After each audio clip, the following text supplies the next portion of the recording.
అందరి జీవితాల్లో దేవుడు పనిచేస్తాడు. అందరి జీవితాల్లో ఆయన ఏ ఒక్కరిని ప్రత్యేకంగా ఆయన చూడడం లేదు. ఆయన అందరి జీవితాలు ప్రత్యేకమైనటువంటి వాటిగానే చూస్తారు. ఏ ఒక్కరిని మాత్రమే కాదు, అందరినీ. అయితే దేవుడు మన ఎడల జరిగించే వాటిని మనము ఎందుకు ఇలా జరుగుతుంది అని గ్రహించడం ప్రారంభిస్తే అప్పుడు మనకు అర్థమవుతుంది.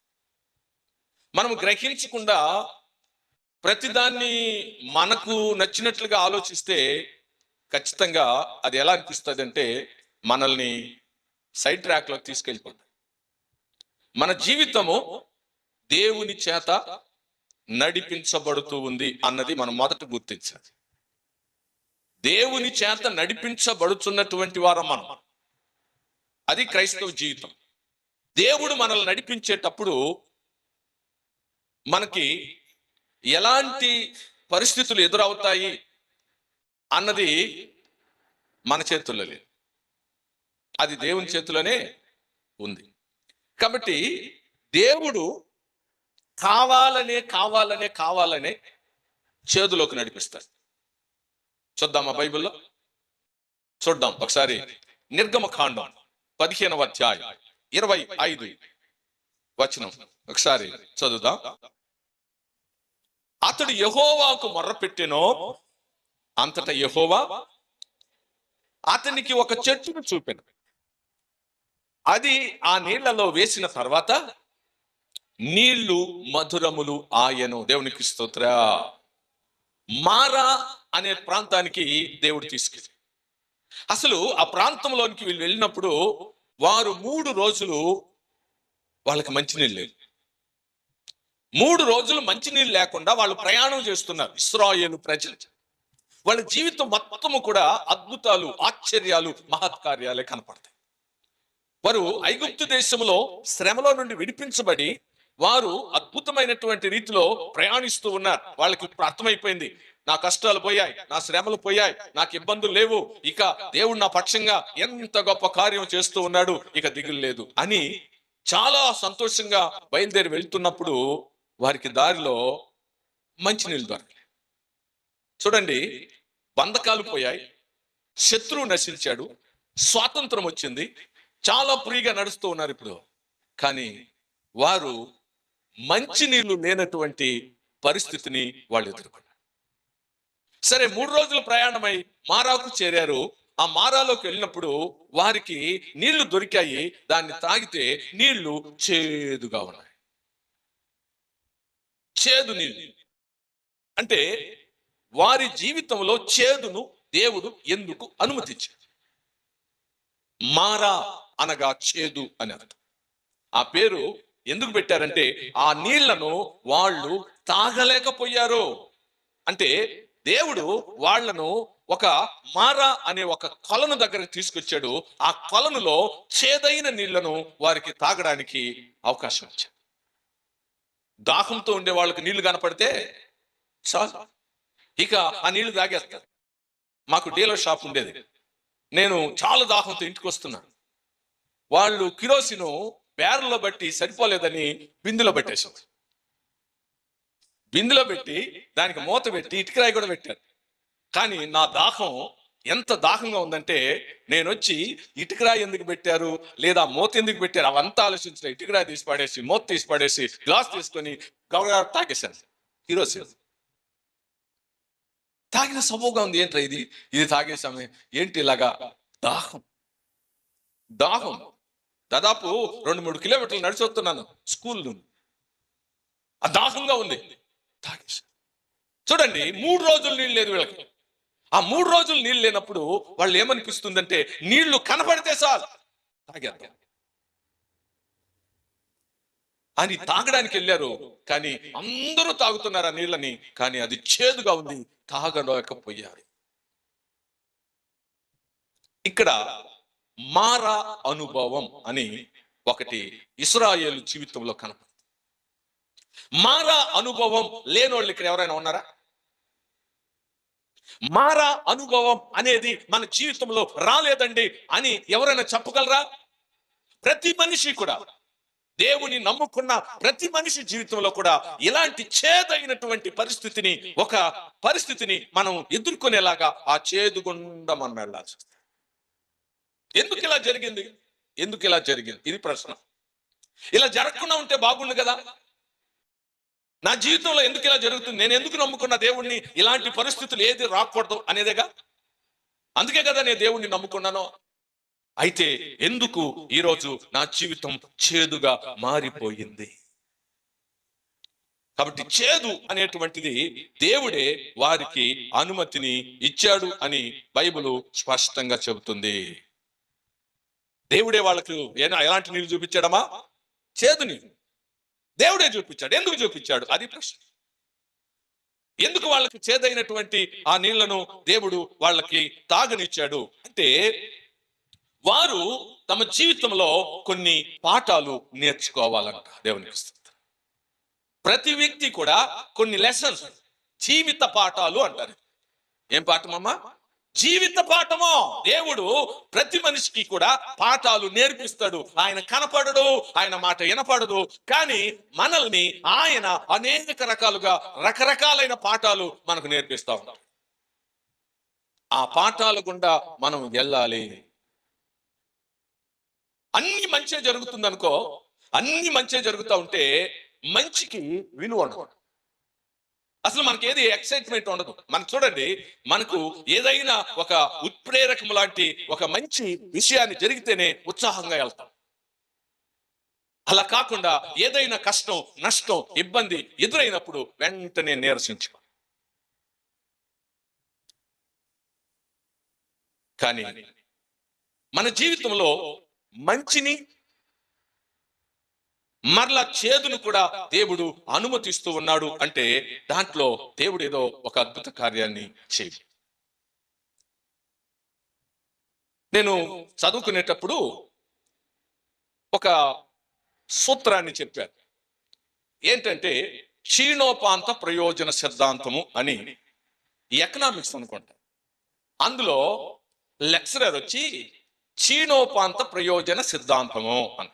ఏంటి క్షీణోపాంత ప్రయోజన సిద్ధాంతము అంటే, మొట్టమొదట ఒక యాపిల్ తీసుకొని ఆ యాపిల్ తింటే, ఆ యాపిల్ తిన్నప్పుడు ఏం జరుగుతుందంటే 100% చాలా హ్యాపీగా ఇది ప్రయోజనకరంగా అనిపిస్తుంది మనిషికి. తర్వాత రెండో ఆపిల్ తిన్నప్పుడు 100% సాటిస్ఫాక్షన్ రాదంట, తృప్తి 90% మాత్రమే వస్తుందంట. మొదట తిన్నప్పుడేమో 100% అనిపించింది, రెండోది తిన్నప్పుడు 90% వచ్చింది, మూడోది తింటే 80% ప్రయోజనం అనిపించింది, నాలుగోది అలాగా తినుకుంటా వస్తూ ఉంటే అసలు క్షీణోపాంత ప్రయోజనం అంటే, నాకు యాపిల్ అంటే పెద్ద ఇష్టమో లేదు, అసలు 10 పళ్ళు తింటే అసలు వేస్ట్ అయిపోయినట్టు, ఇక ప్రయోజనమే లేదు, ఇంకో 11వ తినమంటే వేస్ట్ అని. అలాగే అన్ని మంచి మంచి మంచి మంచి అంటే ఇక ఆ మంచి నీ జీవితానికి మంచిగా అనిపించు. మన జీవితంలో మనకి ఒక కష్టం వచ్చినప్పుడే ఒక మేలు కొరకు, ఒక మంచి కొరకు మనం ఎదురు చూస్తాం. అది జరిగితే సంతోషిస్తాం. కష్టాలే నీ జీవితంలో రాకపోతే నీకేమనిపిస్తుంది? అసలు నీ జీవితంలో అంత గొప్ప ఆశీర్వాదాలు వచ్చినా కూడా అది ఆశీర్వాదకరంగా అనిపించదు. అమ్మా, ఇల్లే లేకుండా రోడ్డు మీద పడుకునే పరిస్థితి ఉన్నప్పుడు ఆ మనిషికి ఒక గుడిసె గాని దొరికితే ఆ మనిషి ఎంతో సంతోషిస్తాడు. అబ్బా, ఇన్ని రోజులు రోడ్డు మీద పడుకున్న గుడిసె వచ్చింది, పర్వాలే, హ్యాపీగా గుడిసెలో పడుకోవచ్చు అనుకుంటాడు. ఆ గుడిసెలో ఉండేటువంటి వాడు అద్దిల్లు తీసుకొని అద్దిల్లో ఉండేటువంటి ఒక అవకాశం వస్తే అద్దిల్లు వచ్చిందయ్యా హ్యాపీ అవుతాడు. ఆ తర్వాత అద్దింట్లో పడే కష్టాల్లో ఎవరికైనా సొంతిల్లు వచ్చేసింది అనుకోండి, అప్పుడు తెలుస్తుంది హ్యాపీనెస్. అలా కాకుండా మనము మన పిల్లల్ని సకల సౌకర్యాలతో చాలా హ్యాపీగా, ఏసీ తప్ప వేరే ఏమి లేదు, వాళ్ళకి ఇచ్చే వాటరు, వాళ్ళకి ఇచ్చే స్పెషల్ అన్ని కూడా సిద్ధపరచుకొని పిల్లలు పెంచితే వాళ్ళకి ఏమన్నా జీవితం అనిపిస్తుందో చెప్పండి? చెప్పండి అమ్మా. మనం ఏమనుకుంటున్నా, మన పిల్లలకి ఏ కొదువ ఉండకూడదు, ఏ బాధ ఉండకూడదు, ఏ కష్టం ఉండకూడదు, ఏ ఇబ్బంది ఉండకూడదు అంటే లాస్ట్కి వాళ్ళు ప్రయోజనంగా తయారవు. అందుకనే దేవుడు తను నమ్ముకున్నటువంటి వారి జీవితాల్లో కొన్ని ప్రయత్నాలు ఆయన చేస్తూ ఉంటారు. ఆ ఎక్స్పెరిమెంట్ లో మన జీవితంలో మంచి వైపు ఆయన నడిపించడానికి చేస్తున్నాడే గాని చెడు వైపు నడిపించేటువంటిది కాదు. మనం గుర్తుపెట్టుకోవాలి, వాళ్ళు జీవితాన్ని గురించి పాఠాలు నేర్చుకున్నారు. దేని గురించి? జీవితాన్ని గురించి. ఎక్కడ? మారా అనుభవంలో వారు జీవితాన్ని గురించి అర్థం చేసుకున్నారు. మొట్టమొదట వాళ్ళు తెలుసుకున్నది ఏంటంటే, జీవితం అంటే మంచి చెడు రెండు ఉంటాయి అన్న. అమ్మ, పగలు చీకటి, రాత్రి. ఈ పగలు రాత్రి అనేది మనకు ఉంది కాబట్టి పగటి కోసమో ఎదురు చూస్తాం. పగలే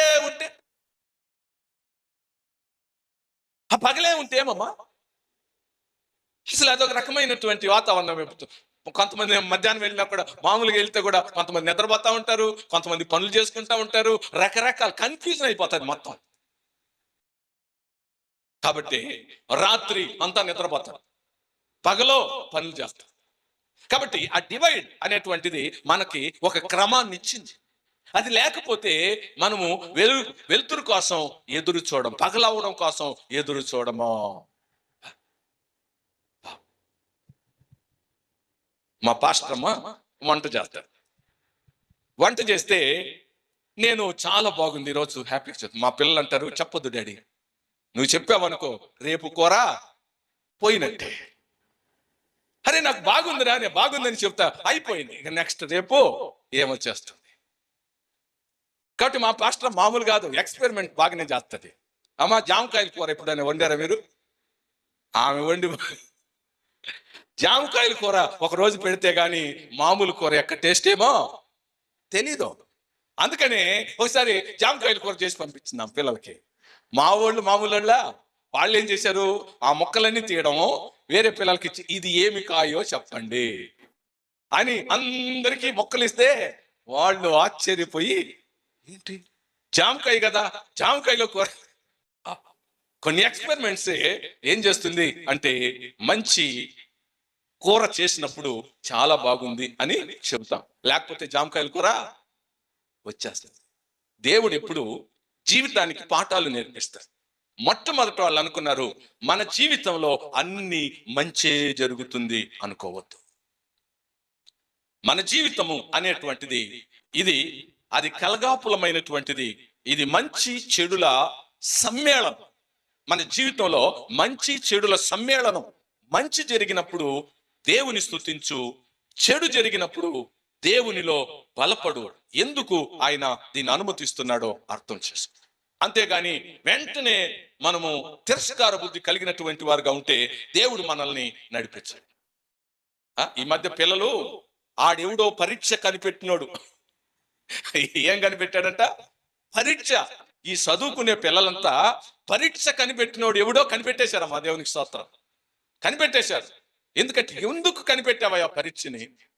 పరీక్షే లేకపోతే ప్రమోషన్ అనేది లేదు కదా. కాబట్టి ఒక పిల్లోడు చదువుకుంటా పై తరగతికి వెళ్ళాలంటే అతడు తనకు పెట్టే అన్ని పరీక్షలలో అతడు నెగ్గాలి. నెగ్గినప్పుడు అతనికి మరో ఒక ఉన్నత స్థానం, ఉన్నతమైనటువంటి తరగతి ఇవ్వబడుతుంది. అలాగే దేవుడు కూడా మన జీవితాల్లో ఆయన అనుమతిస్తున్నటువంటివి మంచి చెడు, మేలు కీడు, ఆశీర్వాదము శాపం, వీటన్నిటి గుండానే ఈ లోకంలో ఆయన నడిపిస్తాడు. కానీ దాంట్లో నువ్వు నడవడం నేర్చుకున్నప్పుడే నీ జీవితం అనేటువంటిది ఒక ఉన్నత స్థితిలోకి వస్తుంది. అలా కాకుండా, లేదండి నా జీవితంలో మంచి జరగాలంటే, అసలు మంచి నీకు కొన్ని రోజులకి యాపిల్ పండు 10వ యాపిల్ పండు లాగా టేస్టే అనిపించు. మా పిల్లలకి స్కూటీ కొనిస్తే దాని విలువ ఏంటో వాళ్ళకి తెలియలే, నాకు తెలుసు. ఎందుకంటే నడిచి వెళ్ళినోడిని, సైకిల్ కూడా లేకుండా నడిచి వెళ్ళినోడిని నేను. కాబట్టి అసలు మా పెద్దమ్మ అయితే అది పెద్ద లెక్కగా అనిపించలా. ఏమిటి అంటే, అది అందుబాటులో ఉంది కనుక ఆ విలువేంటో తెలియలేదు. ఎప్పుడు లేదో అప్పుడు అనిపిస్తుంది, నాకు ఒక స్కూటీ ఉంటే ఎంత బాగుంటుంది, ఎక్కడికి వెళ్ళాలన్నా నడిచి వెళ్ళాలి.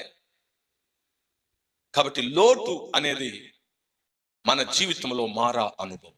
అది రావాలి. అది వచ్చినప్పుడు మన జీవితంలో ఖచ్చితంగా మనకి ఒక ఆలోచన పడుతుంది. నేను ఒక స్కూటీలో వెళ్ళాలి. లేనప్పుడు అనిపిస్తుంది, అవును, నా జీవితంలో నేను ఆ మార్గంలో వచ్చాను కాబట్టి నాకు దేవుడు చేసినవన్నీ ఎంత మంచివో సంతోషిస్తా. దేవునికి స్తోత్రం. హల్లెలూయా. వెంకట్రావు గారని కుమారి వాళ్ళ ఆయన మొన్న శనివారము శుక్రవారం రాత్రి వెళ్ళాం. ఆయనతో మాట్లాడుతాను. ఆయనకి ఒక దోమ కుట్టింది. దోమ కుడితే అది ఒక చిన్న ఇది పుండు అయిపోయింది, పెద్ద పుండు అయిపోయి అసలు వాళ్ళు చాలా రోజులు కష్టపడి ఎన్నో ఇబ్బందులు. అసలు ఆమె కుమారి గారు అయితే ఆమె నలిగిపోయారు ఆ బాధ. అయితే ఆయన ఒక ఎక్స్పీరియన్స్ చెప్పాడు. ఆ ఎక్స్పీరియన్స్ ఏంటంటే, ఆయనకు వచ్చినటువంటి ఆ ఎక్స్పీరియన్స్, తన గాయం బాగా అవ్వలేదు. గాయంలో ఎప్పుడు మానుతుందో అర్థం కాలేదు. ఇలాంటి పరిస్థితుల్లోనంట దేవుడే ఆయన దగ్గరకు వచ్చి కాలు ఆపరేషన్ చేశాడంట.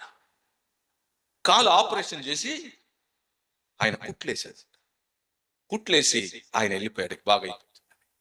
అప్పటి నుండి బాగా అవడం ప్రారంభించింది. దేవునికి స్తోత్రం. మనిషి జీవితంలో ఒక కష్టం, ఆయన 2 విషయాలు చెప్పాడు. అంతకు మునుపు ఆయన గ్యాస్ వలన గుండె పట్టేసి ఆయనకి హార్ట్ అటాక్ వస్తుందేమో అని భయపడినటువంటి పరిస్థితుల్లో కూడా ఆయనకి హార్ట్ దగ్గర ఇట్లా కట్ చేసి దేవుడు ఆపరేషన్ చేశాడు. ఆయన జీవితంలో ఇంత గొప్ప మిరాకిల్, అద్భుతాలు తన జీవితంలో కనపడుతుందంటే అది ఎప్పుడు బయటకు వచ్చిందమ్మా? బాధ వచ్చినప్పుడు చెప్పాడు ఆయన. దేవునికి స్తోత్రం. ఆ బాధ, కష్టం వచ్చినప్పుడు, ఆ ఇబ్బంది ఎదురైనప్పుడు అతను తన అనుభవాన్ని చెప్తున్నాడు. దేవుడు నా కష్టములో నన్ను దర్శించి నాకు ఆయన ఆపరేషన్ చేశాడు. అప్పటి నుండి నాకు ఆ గ్యాస్ ప్రాబ్లమే లేకుండా పోయింది అన్నాడు. దేవుడు. మనం అనుకుంటాం మన జీవితాల్లో దేవుడు ఏమీ చేయడం లేదు అనుకుంటాం. లేదండి, ఆయన అనేక కార్యాలు చేస్తూ ఉన్నాడు. కానీ దాన్ని మనము గ్రహించలేకపోతున్నాం. కాబట్టి మనకు మన జీవితాల్లో దేవుడు ఏం చేయాలి అంటే, ఒక సమస్యను ముందు పెట్టాలి. ఆ సమస్యను ఆయనే పరిష్కరించాలి. ఆ పరిష్కరించినప్పుడు మనకు అర్థమవుతుంది దేవుడు నా పక్షంగా పనిచేస్తున్నాడు. దేవుని స్తుతి. హల్లెలూయా. ప్రాబ్లం లేకుండా దేవుడు కనపడడు నీకు. సమస్య లేకపోతే, అసలు దేవుని దగ్గరికి వచ్చిన వాళ్ళు ఎవరైనా కూడా అసలు సమస్య లేకుండా ఇక్కడికి వచ్చిన వాళ్ళు ఎవరు లేదు. ఏదో ఒక ప్రాబ్లం ఏం చేస్తుందంటే దేవుని దగ్గరికి తిన్నగా నడిపిస్తుంది. ప్రాబ్లం లేకపోతే, అమ్మా వెంకట్రావు గారు ఆటో కొని ఇంతవరకు చర్చిలో కూర్చొని వాక్యమో ఎలా, కానీ ఎప్పుడు దోమ కుట్టిందో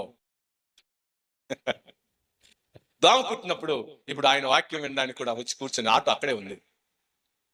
కాబట్టి సమస్య ఏం చేస్తుందంటే నిన్ను దీవెనకరమైన స్థితిలోకి తీసుకొస్తుంది. దేవుని మందిరం వలన నీకు కలుగు ఆశీర్వాదాలు దేవుడు ఇచ్చేవాడుగా.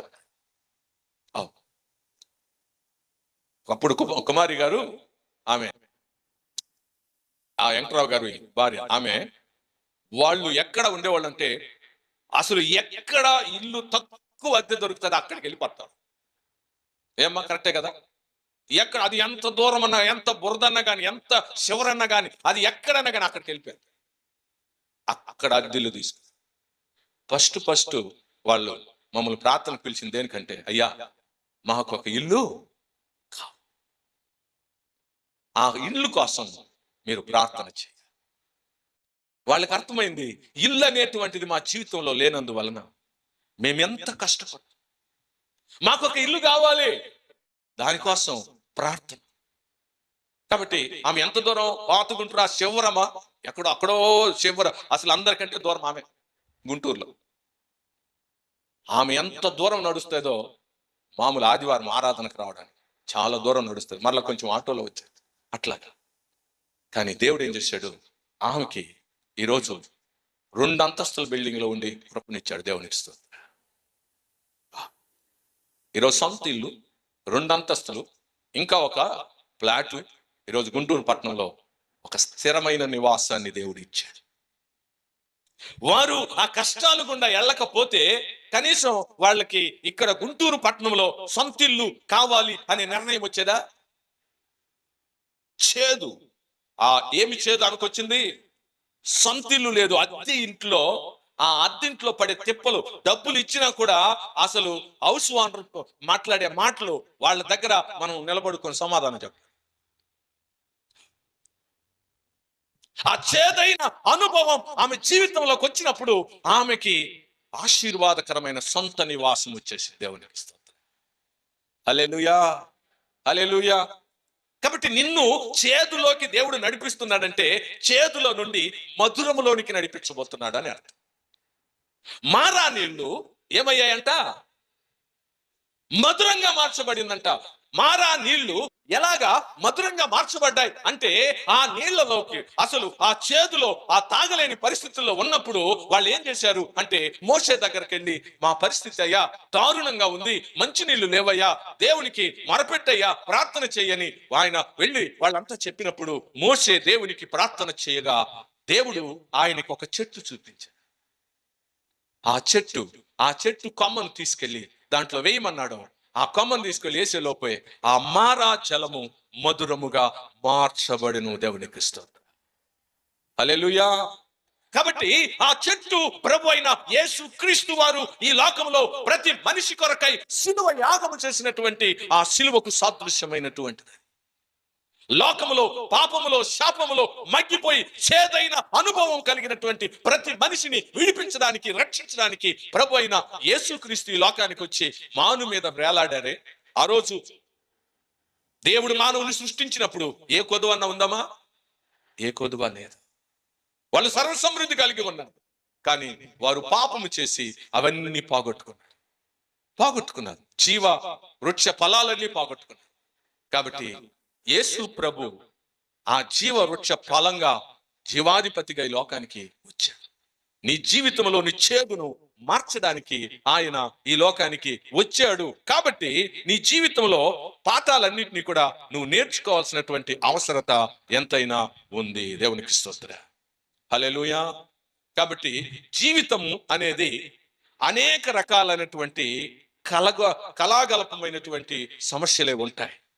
నా జీవితంలో కష్టాలు రావు, బాధలు లేవు, ఇబ్బందులు లేవు అని చెప్పడానికి లేదు. ఎంత చెట్టుకి అంతేగా. అయితే మనకు ఒక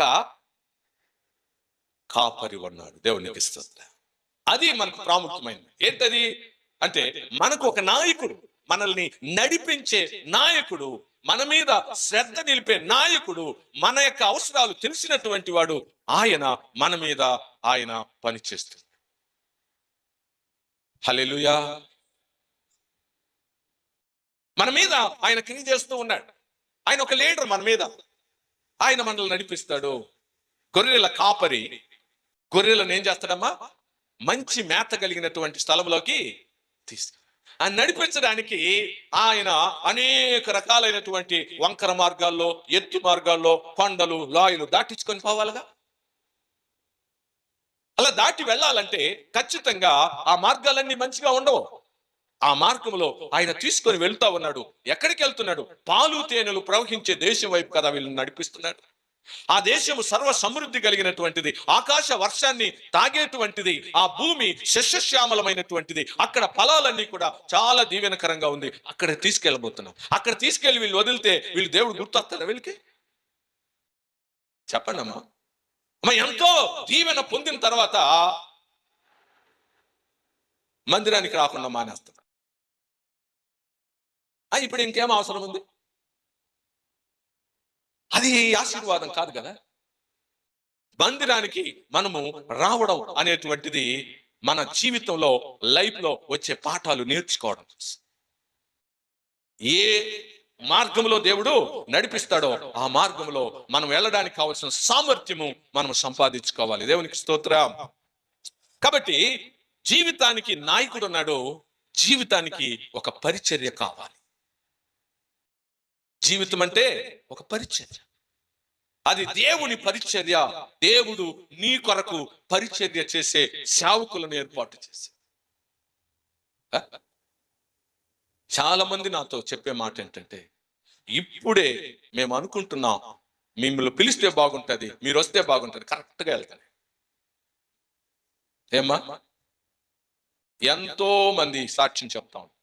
ఇప్పుడు కూడా జయదీప్ కూడా తన ప్రసంగంలో చెప్తూ వచ్చేది, నేను కృంగిన సమయం, నేను నలిగిపోయిన సమయంలో అన్న నా కోసం వస్తాడు, అరే దేవుడు పంపించాడు. అంటే ఆయన నాయకుడు, ఆయన ఏం చెప్తాడో, నేను సైలెంట్ గా ఉన్నాను అనుకోలే, పదా జయదీప్ కుంగిపోయిన పరిస్థితిలో ఉన్నాడు, ధైర్యపరచు. ఎన్ని కుటుంబాలు, ఎంత మందిని అమ్మా లేచి పరిగెత్తడమే దేవుడు మేల్కొలిపి ఆ ప్రేరేపణ ఇస్తే పరిగెత్తుకుంటారు. దేవుడు ప్రేరేపించకపోతే ఏళ్ళను మానేస్తాను. దేవుడు క్రియ చేయకపోతే బలమైనటువంటి దేవుని యొక్క కార్యం నేను చేయగలనా? నా వల్ల అవదు. ఒకవేళ నేను ఆ సమస్యలు ఇరుక్కుంటే అంటాడు, ఎందుకు వచ్చా నేను చెప్పాను అంటాడు. కొన్ని కుటుంబాలు, ఒక కుటుంబం గురించి చిన్న విషయం కాదమ్మా, ఒక్కొక్క కుటుంబానికి పుట్టెడు సమస్యలు ఉంటాయి. ఆ సమస్యల్లో దేవుని సేవకుడిగా ఆ ఇంట్లోకి అడుగుపెట్టినప్పుడు ఆ సమస్యలని ఎదుర్కోవడానికి సేవకుడు అక్కడ వస్తాడు. ఆ సమస్యలు కలిగిస్తున్నటువంటి అనేక రకాలైనటువంటి పవర్ శక్తులు మొదట ఎవరి మీద దృష్టి పెడతాది? వీడొచ్చాడే కదా, ఏంటంటే రవికుమార్ కరెక్టే కదా. ఒక ఇంటి మీద కొన్ని శక్తులు పనిచేస్తాయి. కొన్ని కుటుంబాలకి పాస్టర్లే వెళ్ళరు. పసిపిల్లలుగా ఉన్నప్పుడు వీళ్ళని తీసుకుని వెళ్ళిపోయావు. ఎలాంటి సమస్య అయినా సరే, ఎలాంటి కష్టమైనా, ఎలాంటి ఇబ్బంది అయినా దేవుడు నన్ను పంపిస్తే వెళ్ళిపోతాను.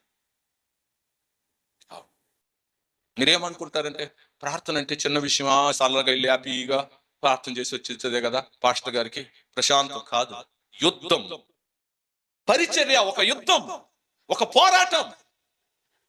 ఆ పోరాటంలో మనిషి ప్రాణాలే పోగొట్టుకోవచ్చు. యుద్ధం చేసే సేవకుడు ప్రాణాలకు తెగించి పోరాడేది. చీకటి శక్తులు, అంధకార శక్తులు, దురాత్మ శక్తులు, అల్లరి శక్తులు, ఆ ఇంట్లో ఉన్నటువంటి దరిద్రాన్ని కలుగు చేసే శక్తులు, పాపంలో ప్రేరేపించేటువంటి శక్తులు, అనేక రకాలైన సమస్యలు, ఆ కుటుంబాన్ని పట్టి పీడిస్తున్న ప్రతి సమస్యని ఎదుర్కొని దాన్ని తరమాలి.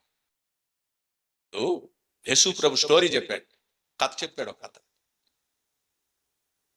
ఒక దయ్యం పట్టిన ఆమె దయ్యం విడిపించి వెళ్ళిపోయినప్పుడు ఆ ఇల్లు శుభ్రంగా ఊడ్చి శుభ్రం చేయబట్టు చూసి ఆ దయ్యం వెళ్ళంట మరి 7 దయ్యాలు తీసుకొని ఇచ్చి ఆ ఇల్లు ఖాళీగా ఉన్నందున దాంట్లోకి వచ్చింది.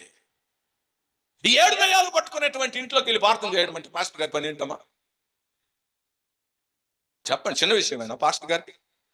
యుద్ధ భూమి కదా. కాబట్టి ప్రాణాలు తెగించమ్మ సేవ చేసేది చిన్న విషయం. అంధకార శక్తులు భూమి మీద పనిచేస్తుండగా ఆ అంధకార శక్తులతో పోరాడేటువంటి పోరాటం పరిచర్య. కాబట్టి కుటుంబంలో నీకు కష్టం వచ్చిందంటే ఓరక రాదో, ఆ కష్టం నీకు తీసుకురావడానికి సాతాను క్రియలు అనేకం ఉంటాయి. జీవితం, అందుకే యోబు భక్తుడు అంటాడు 14వ అధ్యాయం యోబు గ్రంథంలో మొదటి వచనాన్ని మనం చూస్తే, స్త్రీ కనిన నరుడు కొద్ది దినముల వాడై మిక్కిలి బాధ నొందును. ఏంటంట?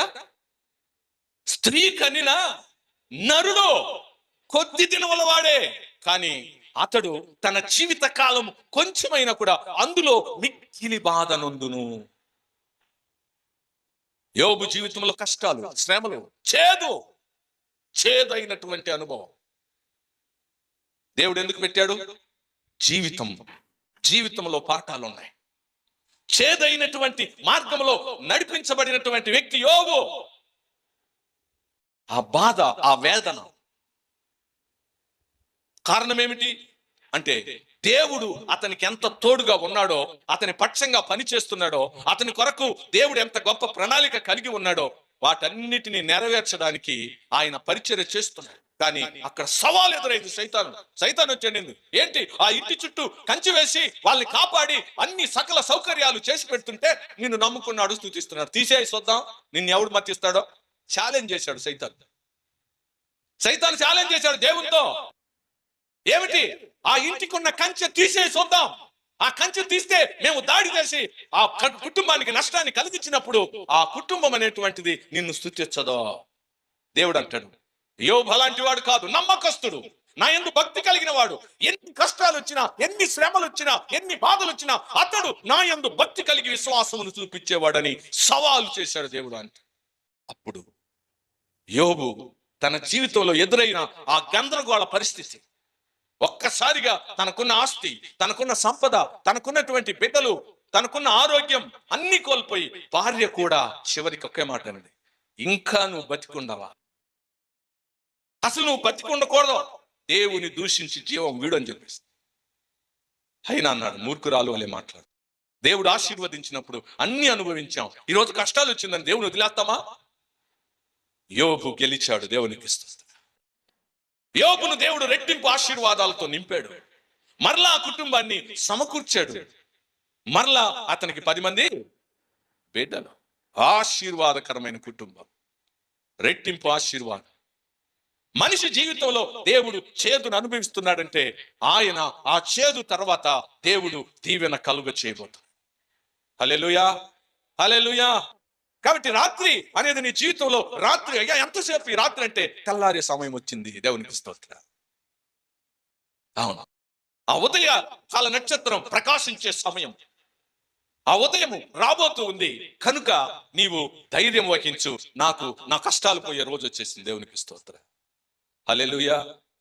అవును, కష్టాలు పోయే, శ్రమలు పోయే రోజు నాకు వచ్చేసింది. కాబట్టి ఇక్కడ వారు జీవితంలో పాఠాలు నేర్చుకుంటున్నారు. యోబు గ్రంథం 5వ అధ్యాయం 7వ వచనాన్ని మనం చదివినట్లయితే, యోబు గ్రంథం 5వ అధ్యాయం 7వ వచనం, నిప్పు రవ్వలు పైకి ఎగురునట్లు నరులు శ్రమానుభవమునకి పుట్టుచున్నారో. నువ్వు శ్రమ పడటానికే పుట్టావు. కాబట్టి భూమి మీద శ్రమ అనేటువంటిది మన జీవితంలో ఒక భాగం. శ్రమ పడకపోతే మనకు ఆశీర్వాదం లేదు కదా, దీవెన లేదు కదా. అమ్మ, ఉద్యోగం చేయకపోతే జీతం వస్తుందా? వ్యాపారం చేయకపోతే లాభం వస్తుందా? వ్యవసాయం చేయకపోతే పంట వస్తుందా? కాబట్టి ప్రతి వానికి కూడా ఒక శ్రమ అంటూ ఉంది. ఆ శ్రమ అనేటువంటిది ఆశీర్వాదాన్ని కలుగు చేస్తుంది. కాబట్టి మనము ఆ శ్రమలను బట్టి దేవుని స్తుతించాలి. ప్రసంగి గ్రంథం 2వ అధ్యాయం 17వ వచనాన్ని ఒకసారి చదువుదాం. ప్రసంగి 2వ అధ్యాయం 17వ వచనం, ఇది చూడగా సూర్యుని కింద జరుగుతున్నవన్నీ నాకు వ్యసనము పుట్టించింది, అంతయు వ్యర్థముగాను ఒకడు గాలికై ప్రయాసపడినట్లు కనబడెను, కనుక బ్రతుకుట నాకు అసహ్యమాయనో. చాలాసార్లు అనుకో, ఏం బతికిది అనుకోలేదమ్మా మీరు? నేను అనుకోలేదు, ఏం బతికిదే అనిపిస్తుంది. ఎన్నో రోజులు, ఎన్నో కష్టాలు. కాబట్టి మన జీవిత పరిస్థితి అనేటువంటిది చాలా హ్యాపీగా, రిలాక్స్ గా స్టార్ట్ అయింది నా లైఫ్. అయితే మా నాన్న పెద్ద వ్యాపారం చేసేటువంటి వారు, 20 మంది వర్కర్స్ వెనకాల ఉండేవాళ్ళు ఎప్పుడు కూడా. కానీ నా జీవితంలో కష్టాలు ప్రవేశించాయి, శ్రమలు ప్రవేశించాయి, ఇబ్బందులు ప్రవేశించాయి, మా ఇంటికి నష్టాలు వచ్చాయి, అన్ని పోగొట్టుకునే పరిస్థితి వచ్చి దరిద్ర స్థాయికి కష్టాలు వచ్చాయి. అప్పుడు దేవుని ప్రత్యక్షత మా జీవితంలోకి వచ్చింది. దేవునికి స్తోత్రం. మన కష్టాలు, బాధలే మనల్ని దేవుని దగ్గరికి నడిపించేది. దేవుడు అనే ఆశీర్వాదము జీవితంలోకి వచ్చింది. కాబట్టి ఈరోజు నాకొక నాయకుడు ఉన్నాడు, నాకొక అండదండ ఉన్నాడు, నాకొక రక్షకుడు ఉన్నాడు. కాబట్టి నన్ను ఆయన ఏ లాయలోకి వెళ్ళినా, ఏ బాధలోకి వెళ్ళినా, ఏ శ్రమలోకి వెళ్ళినా లేవనెత్తేవాడు ఆయన. దేవునికి స్తోత్రం. కాబట్టి దేవుడు మన జీవితంలో ఆయన అనుమతించి నడిపించేటువంటి వాడుగా ఉన్నాడు. మనకి ఆ శ్రమ, కష్టమే మనల్ని ఆశీర్వాదకరంగా మారుస్తుంది. 23 వచ్చిందన్న అక్కడే, ఎక్లీసియా 2:23 ప్రసంగి, వాని దినములన్నీ శ్రమకరములు, వాని పాటలు వ్యసనకరములు. కాబట్టి జీవితంలో శ్రమలు, కష్టాలు ఇవన్నీ కూడా సర్వసాధారణం అనేది మనం గుర్తుపెట్టుకొని ఏమవ్వాలి అంటే, రాని చూద్దాం కష్టాన్ని అనాలి. దేవునికి స్తోత్రం. కష్టాలని, బాధల్ని రాని ఎదుర్కొందాం అని ఉండాలి. కానీ కష్టాలు వచ్చేస్తాయేమో అని నువ్వే భయపడితే నీ పిల్లలు, ఇప్పటి నుండే మనం ఏమవ్వాలంటే ఏ కష్టానైనా తరిమి కొట్టేటువంటి సామర్థ్యాన్ని మనం సంపాదించుకోవాలి. కానీ కష్టాలు చూసి భయపడద్దు. దేవునికి స్తోత్రం.